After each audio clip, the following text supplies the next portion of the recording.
Bonjour à tous et à tous.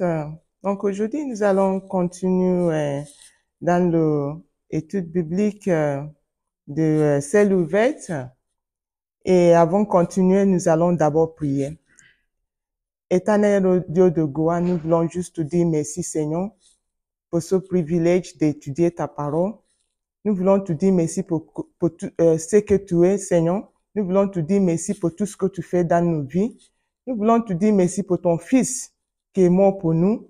Nous voulons te dire merci Seigneur parce que nous savons que à travers ta parole aujourd'hui Seigneur, nous allons être bénis et nous allons continuer dans notre foi et ton nom sera glorifié dans nos vies. Au nom de Jésus, nous allons prier. Amen. Donc, aujourd'hui, c'est le vendredi 26 janvier 2024. Donc, notre sujet aujourd'hui, c'est qui est le temple de Dieu. Le troisième partie, et on a déjà traité le deuxième partie. Donc, le passage mémorisé, nous allons lire ça. C'est tiré dans le livre de Deutéronome 12, verset 6. Et aussi notre passage biblique à lire aussi, c'est le livre de Deutéronomie 12, verset 5. Donc, nous allons lire les deux ensemble. Deutéronomie chapitre 12, 5 et 6. Je lis la parole de Dieu. Il dit, « Mais vous le chercherez à sa demande et vous irez au lieu que l'Éternel, votre Dieu, choisirez parmi toutes vos tribus pour y placer son nom. » Verset 6. « C'est là que vous présenterez vos holocaustes, vos sacrifices, vos dîmes, vos prémices, vos offrandes, vos accomplissements d'envoi, vos offrandes volontaires et les premiers-nés de votre gros et de votre menu bâti. » Donc, cet sujet parle de le temple de Dieu. Là, il dit que le temple de Dieu, c'est au-delà de la prière et de la guérison. La maison où il y a la prière et la guérison. C'est aussi une maison de sacrifice, là où on vient sacrifier, faire des sacrifices à Dieu. Et pour cet sacrifice, il y a un lieu qui est établi pour ça, comme on vient de lire dans notre passage biblique. Notre Père de la foi fait une illusion ici. Il dit que dans son tribu de Yoruba, quand les gens vont sacrifier au diable ou le sorcier, il peut aller dans un carrefour ou derrière un arbre pour sacrifier. Mais nous, en tant que les enfants de Dieu très haut, nous avons un lieu où on doit aller sacrifier pour notre Dieu.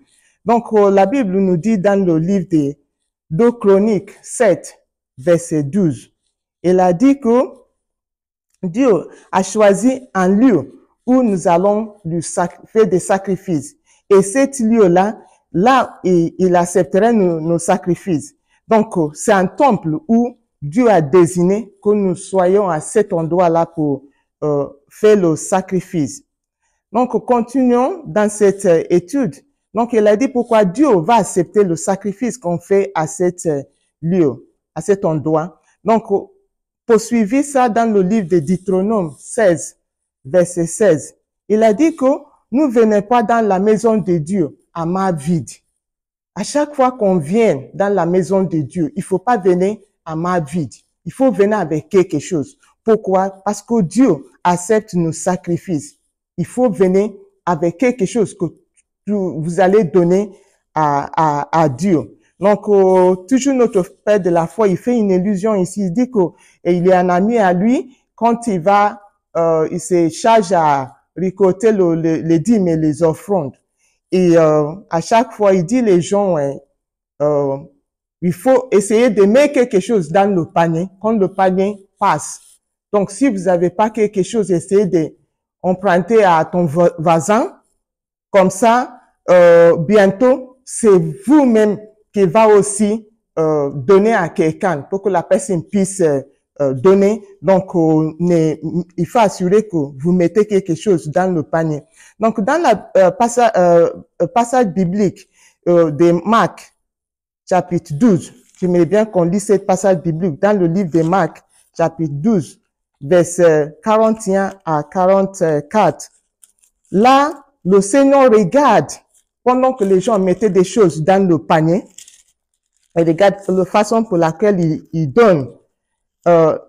Pourquoi? Parce que c'est important. Dieu, notre Seigneur, place beaucoup d'importance dans le sacrifice ou l'offrande qu'on donne dans sa maison. Donc, Jésus-Christ placé, regardez comment les gens sont en train de donner, mettez des choses dans le panier. Donc, c'est très, très important quand on venait dans la maison de Dieu d'avoir quelque chose qu'on va donner à notre Dieu. Donc, il y a des gens qui disent que oui, je vais pas donner dans l'église parce que mon pasteur, c'est un voleur. Bon, c'est dommage que vous voyez votre pasteur comme un voleur, mais les gens là disent que oui, je préfère le donner à des pauvres.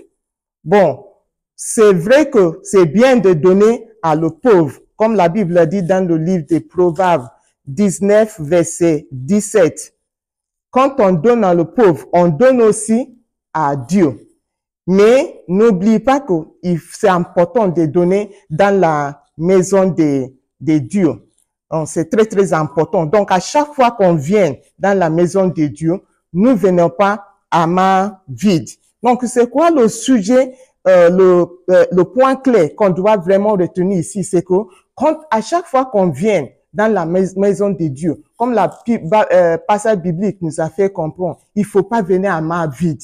Il faut venir pour donner quelque chose à Dieu, sachant que Dieu va accepter tout ce qu'on lui donne du cœur. Il va l'accepter, nous serons bénis. Donc, vraiment, je prie que, pas seulement d'écouter cette étude ou cet message, que le Seigneur va nous donner la grâce de mettre tout ça en place. Donc, avant de finir, je voulais vraiment prier que le Seigneur nous aide. Éternel Dieu des âmes, Seigneur, nous voulons juste te dire merci.